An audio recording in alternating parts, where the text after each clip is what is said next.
What's up, everybody? P691,000 here, and today we're going to be doing scary folklore from around the world. So, hopefully, you enjoy this. Let's get into it. Baelor. In Celtic mythology, chief of the chaotic race Fomir, the demonic race that threatened the Irish people until they were subdued in the Second Great Battle of Mag. When Baelor was a boy, he looked into a potion being brewed by his father's druids, and the fumes caused him to grow a huge poisonous eye. The eye had to be opened by attendants, and it killed anything on which it gazed. Baelor was eventually killed by his grandson, the god Lugh, in the climactic battle in which his evil eye was pierced with a flaming spear, putting an end to his reign of terror. The Snow Woman is a Japanese spirit of a woman who died in the cold. Like the snow she lives in, this woman has pale white skin, wears white clothes, and has the long black hair characteristics of Japanese ghosts. She is very beautiful and floats along the snow, leaving no trace behind her. Don't let her beauty fool you, however. She is a ruthless killer. In the stories, she usually appears to travelers and traps them in snowstorms, breathing on them until they're frosted dead, or leading them out farther and farther so they die from hypothermia. The Snow Woman has been depicted as a tall woman, often described as being more than 10 feet tall, possessing great beauty. Though she has been described as having a serene appearance, she also admits a feeling of terror. It has been said that her devil eyes could kill anyone who looked at her. Depending on which version you read, she could have black or white hair. Her lips are blue, reminiscent of ice or a person that has frozen to death. Her skin is so pale that it is often described as transparent. Her facial features and hair are only slightly distinguishable in the middle of her pale landscape. She is sometimes described as wearing a kimono, but often naked, increasing the confusion between her and the snowy landscape. She moves without leaving trails, floating as it would seem, so she most likely doesn't have feet like all other Japanese ghosts. In some versions, she will sometimes let victims go if they're beautiful or young. The Red Piano. In Russia, during the time of the Soviet Union, there was a story about a little girl who really wanted to start playing piano, got one as a birthday present from her parents. It was delivered. The store gave the parents the contracts of the only person in town who could fix the piano, an old lady. The girl was excited to start practicing, but a few weeks later she started complaining to her parents that her fingertips hurt. She was told that that was normal. She was just bruising them through over-practicing, but if she kept going, her fingers would get used to the pressure. The girl continued to practice, but started growing thinner and paler. Then after a month, the piano broke. The old lady was invited over to fix it. When she arrived, she told the parents and the girl they needed to stay out of the room as she was working and didn't want any distractions. She shut the door to the room and soon after emerged, and the piano was fixed. The girl went back to her daily practices and continued to lose weight and color in her cheeks. She was so weak she could barely walk across the room. Then the piano broke again. The old lady arrived again to take a look at the piano, and again she told the parents to stay out of the room. The parents were curious about how such a frail old lady managed to fix such an instrument and decided to peek inside the room through the keyhole. They saw the old lady open the piano and take out a glass jar filled with what looked like blood, and then started drinking it. The parents rushed to call the police, who got to the house just in time to arrest the old lady. As they examined the piano, they discovered that the keys had tiny needles built into them, so small they were practically invisible to the naked eye. As the girl played the piano, she suffered tiny cuts which drained her blood drop by tiny drop into the jar. The piano was also designed to break when the jar was full, so that the old lady could arrive and drink the girl's blood. The Screaming Tunnel of Canada. This tunnel looks innocent enough, but those who live near this dark passage will tell you this tunnel is haunted by the screams of a girl 100 years dead. The tunnel is known as Screaming Tunnel and was created in the early 1900s as a drainage passage to keep the tracks from being lost beneath floodwaters. The fact that it allowed local farmers a convenient path to avoid the oncoming trains overhead came only as a secondary use.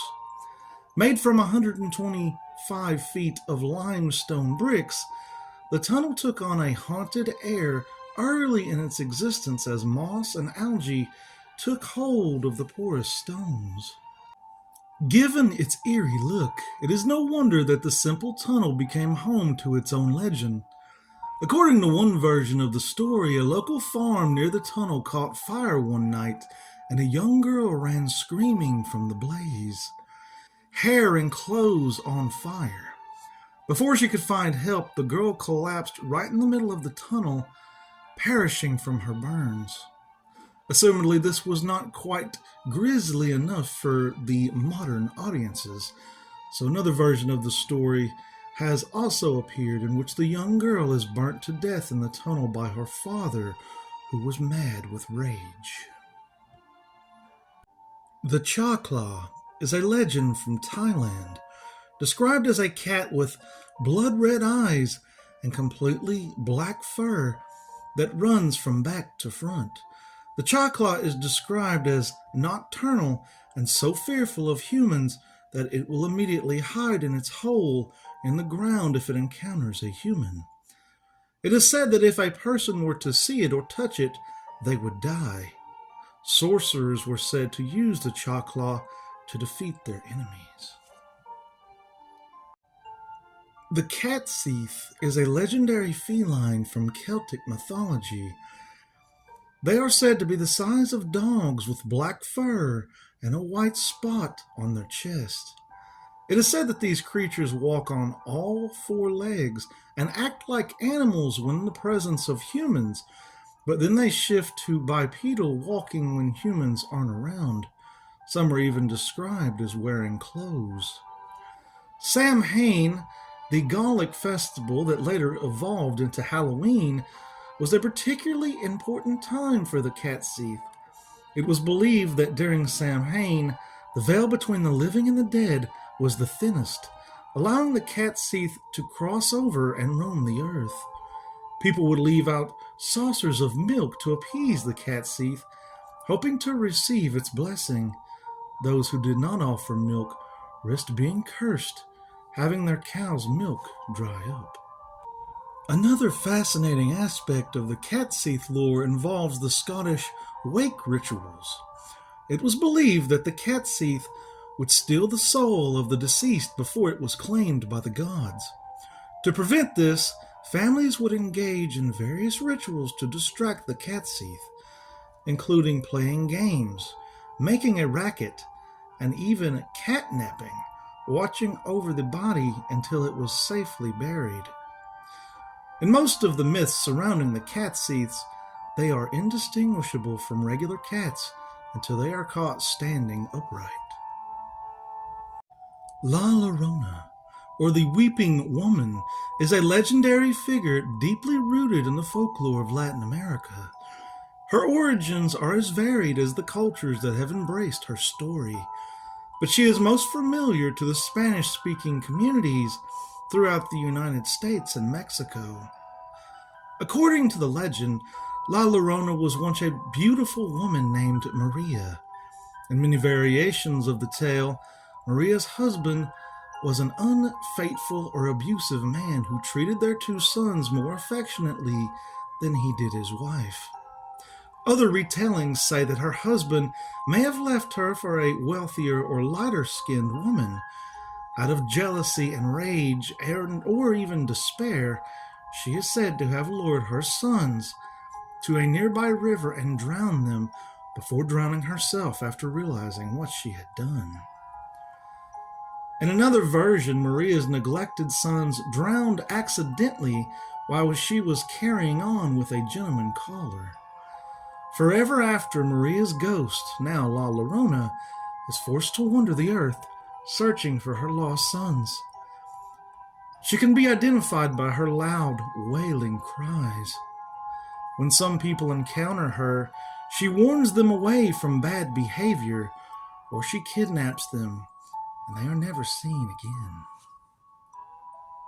The story of Black Annis is said to be one of the most terrifying legends in all of English folklore. It is said that she haunts the countryside of Leicestershire, living in a dark cave located somewhere in the Dane Hills. Known as Black Annis Bower by locals, with an old oak tree marking the entrance, a tree she often hid in waiting for someone to snatch up. She was said to be very tall and horrible, with blue skin, glowing eyes, long, sharp teeth, and claw-like fingers, which she used to tear into small children she prepared to eat. After she had eaten the child, she hung their skin on the old oak tree to dry, later to be sewn into her skirt made purely of children's skin. The hag only left the cave at dark, where she set off to find tasty children. The tastiest being those who had misbehaved. She also fed on farm animals like sheep and lamb, much to the local farmers' disdain. Children were warned not to venture into the Dane Hills alone, lest they run into Black Annis and be snatched away. It was most common to see her long, bony arms pulling children through shack windows, as glass was not put in place during the 18th century. The witch's horrible howl could be heard from miles away, giving time to prepare for her visit. It is said that you could even hear her sharp teeth grinding together if you listened. Her cave was filled with dirt late into the 19th century, possibly literally burying Black Annis forever. However, some people in England still believe she roams the countryside, waiting for children to wander by. The Ghoul. Able to assume the shape of an animal, ghouls are grave robbers living off the flesh of the dead. Travelers planning to cross any of the vast deserts or savannas of North Africa, the Middle East, or Central Asia should be aware that ghouls often entice men off the road and confuse them. Once the man is disoriented, the ghouls proceed to feast on their flesh. A ghoul is a cannibalistic monster often thought of as undead in European folklore. They were once human, but they brought the curse on themselves by eating human flesh, whether it was dead or alive. They feed on corpses or living flesh on some occasions, often abducting young children or luring away unwary people into abandoned places. They are disgustingly ugly and they stink of death. They are immensely strong but not very smart. Thus, tricking them is always a better way than fighting them. According to tradition, church bells scare away the storm, the plague, the demons, the ghouls, and every hostile creature. By extension, the word ghoul can also be used in a derogatory tone to refer to a person who delights in the macabre or whose profession is linked directly to death, such as being a gravedigger. In Arabian folklore, a ghoul is a terrible shape shifting monster. It may appear in any form of a hyena or a hound, opening up graves and devouring corpses. They do not hesitate to eat lonely travelers who have lost their way. They also hunt for young children, drink blood, and steal unattended coins.